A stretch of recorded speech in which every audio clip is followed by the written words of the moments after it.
Hi everybody, Dan Illman here with some exciting news. DRF Formulator, the gold standard in past performance information, is now free, exclusively on DRF Bets. Join DRF Bets with the promo code WINNING, get a $250 first deposit match bonus, a $10 free bet, and free Formulator already uploaded to your account. Access Formulator's premium features, including sortable trainer stats, race replays, personalized trip notes, and lots more. Free Formulator, exclusively on DRF Bets. Hi everybody, Dan Illman and Mike Beer, the DRF race of the day for Friday, January the 21st, race number 8 at Oaklawn Park. We're going to throw up the field for an allowance race. $100,000 is the purse. Fillies and mares, 3/4 of a mile. It's a one other then. You can download free Formulator past performances for this race on the race of the day event page at DRF.com. Access them, handicap along with us when you've made your final determinations. You can play this race and the entire Oaklawn Park card on Friday with your DRF Bets account. Joyful Cadence 9-2 on the morning line. Mike, you could certainly make the argument that she needed her last race and maybe that pace scenario didn't work to her advantage. She got hooked up early. Yeah, I mean, I guess that's true. I mean, the layoff, I suppose, offers the biggest excuse for Joyful Cadence in that spot. She hadn't run since early in June, so it was a pretty long layoff for her. I thought she ran fine. I didn't, see a huge excuse for her. There's another horse, in here coming out of that same race, a couple of horses in here coming out of that same race. And, I think I could argue anyway, Dan, that Well Spent, the 8, who's right to the inside of Joyful Cadence, ran every bit as well as Joyful Cadence did in that spot. Well, let's throw up the Timeform US pace projector because Timeform US is concluding that this race will favor horses on or near the early lead. And you would have to think the number 1 Sayonara, ridden by Joel Rosario, is going to show fresh speed off of a summer layoff. KBG has some speed. I think Joyful Cadence and Well Spent will be close. Yeah, I agree with you. I mean, I won't be surprised if Sayonara makes the lead in this race. I didn't think she had to. I'll disagree slightly with the blue bar scenario here, favoring horses on or near the early lead. I'm not suggesting there's going to be an all-out duel here, but I don't think they're necessarily going to walk early. Sayonara, the number 1, did win at Oaklawn Park during the spring meet of 2021. 2 starts against winners, speed fade both times. Decent enough field at Ellis last time out. A race where the runner-up would come back to win with a 67 buyer. She's going to show speed. She's hoping Timeform's right, and you're wrong about the pace scenario.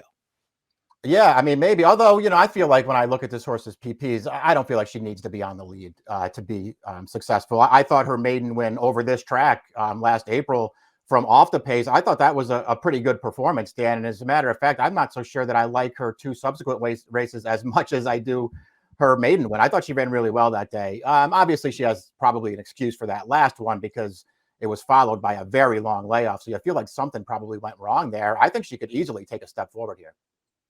The number 2, Ursulina's only lifetime victory came on the turf, and in her last 3 races, she has finished ahead of a total of 2 horses. So she's going to have to improve. Mr. Lucas is going to take the blinkers off. Need to see more before I could back her. She will be a price. Yeah, she'll be a price. I suppose she could even show some speed in this race, Dan. She is 0 for 3, though, on dirt so far in her career. She hasn't run particularly well in any of those races. KBG is a 6-time winner, recently claimed by Ron Moquet, who's having a nice meet at Oaklawn Park. This one didn't do much last time out after a poor break at Churchill. The race did produce a couple of next out winners, although minor ones. The 4th place finisher coming back to win at Oaklawn with a 65 buyer, albeit in a $6,250 claimer. But this mare does have a lot of experience. I think she runs well enough fresh. I think so, too. We'll see. I mean, she's obviously one of those horses, so you feel like, she has a race or 2 that's going to give her a real chance in here. She just doesn't seem that reliable. She's had, obviously, more chances, way more chances than most of these horses as well. She is a 6-time winner. Moquet doesn't claim a lot of horses, but he actually has some success off the claim. So I think there's a way to make a case for this horse. I wonder what kind of price she'll be. Route to sprint for the 4, Guana K. And the last time Guana K sprinted was her race at Keeneland 3 starts back, which resulted in a gate-to-wire victory. Perhaps she'll show some speed despite cutting back in distance here. Maybe she's racing herself back into shape. This will be her 4th start since a spring break.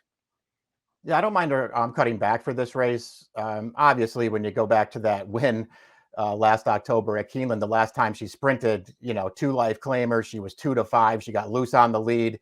and she only earned a 68 buyer. I don't think, necessarily any of those things are positives, but I do like her cutting back in distance for this. The 5 Kaboom Baby is an Arkansas bred, never off the board from 6 lifetime starts. She faced open rivals in a similar spot as this in her most recent race. Let's watch this race on New Year's Eve. She was bounced around at the start, steadied far back. She's last turning into the stretch. She's going to have to swing widest into the lane, and you're going to see her come with a good late run to finish second in here. Joyful Cadence is going to finish third, Well Spent finishing fourth after contesting the pace. Kaboom Baby, though, really lost all chance to win this race at the start. And I do think she has a little bit more tactical speed than she showed. She was up close against week or two back. I agree. I think she can be closer. They obviously just left her with, a little bit too much to do last time. And, maybe she was an unlucky loser there. I think she can be closer, but I do think she's at her best when they just sort of sit and make one run with her, Dan. I don't know. I think she's a pretty nice horse, and I still feel like we haven't seen her best race yet. I think Flipping Fast, the 6 is dirtied up for trainer Phil D'Amato. This horse won at Los Alamitos 3 starts back with a competitive 71 buyer speed figure. They tried sprinting on the turf. That apparently is not this filly's game. Then in her local debut at Oaklawn Park, she just got hung out wide from a tough post position going 2 turns. She didn't run particularly well, but I'm willing to give her another chance because she's so lightly raced. The 5th finisher from the last race came back to win an allowance with a 79 buyer.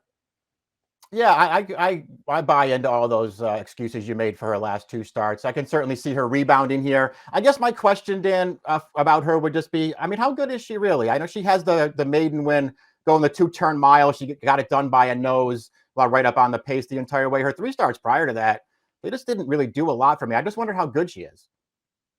I think that's really a work in progress. I think the jury's still out as to how good she is. Her 2 sprints, the figures are there. I agree with you. Maybe not the most visually impressive performances. Maybe she'll need a little bit of pace help as well, cutting back in distance. Super Chianti, the 7, was a well-beaten third in the UAE 1000 Guineas last year. She's only raced once in North America. That was not a great performance in an allowance race at Churchill Downs, but also she didn't break very well. She was a little bit eager in that race. I obviously need to see a little bit more, but again, it's too early to give up on a horse like this.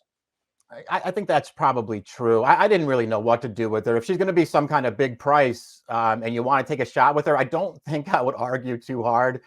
Her stateside debut was a little bit of a disaster, though. As you mentioned, didn't break great, hard to settle early in that race, but she was all done from a long way out in there. That was not a good performance. Well Spent was claimed by the high percentage Diodoro barn 2 starts back. The first race was the one we just saw, where she finished 4th behind Kaboom Baby. And in that race, she broke from an outside post. She contested the pace outside. She worked hard to put away some of the other speeds, and then she understandably got tired. She's a very solid mare who has the tactical speed and a good attack post position to be right in the thick of things when they turn for home. Yeah, that's what I thought. I don't love her in this race, but, she won 2 starts back. It wasn't, the most impressive win in the world, over 32 claimers, but earned a 75 buyer, kept right up close all the way in there. And again, Dan, I realized that Joyful Kittens was off the layoff last time, but did that horse really run that much better than Well Spent did in that spot? Well Spent was off the claim for Diodoro there. She's got tactical speed from the outside, and she's going to be a better price once again. Joyful Cadence does go on for trainer John Ortiz. We have a formulator fact for Ortiz. Past 20 days, this is a hot barn, 22% winners, big ROI. And if you go into formulator, you'll notice that this barn does well with horses going second off layoffs of 6 months or more. So maybe that last race where she was part of the pace in her first start off a June layoff maybe she was a bit short for that race. I liked the way she ran in the Purple Mountain last year when she finished second to Abrogate. In the Miss Preakness, I liked her a lot. I thought maybe she hung a little bit in that race, but she's kept very good company, and her tactical speed, puts her in the right spot. I just think she's going to get bet. I do too. But at the end of the day, she's probably supposed to be favored in here. All of her dirt races from last year as a 3-year-old, they just, sort of make her the horse to beat in here.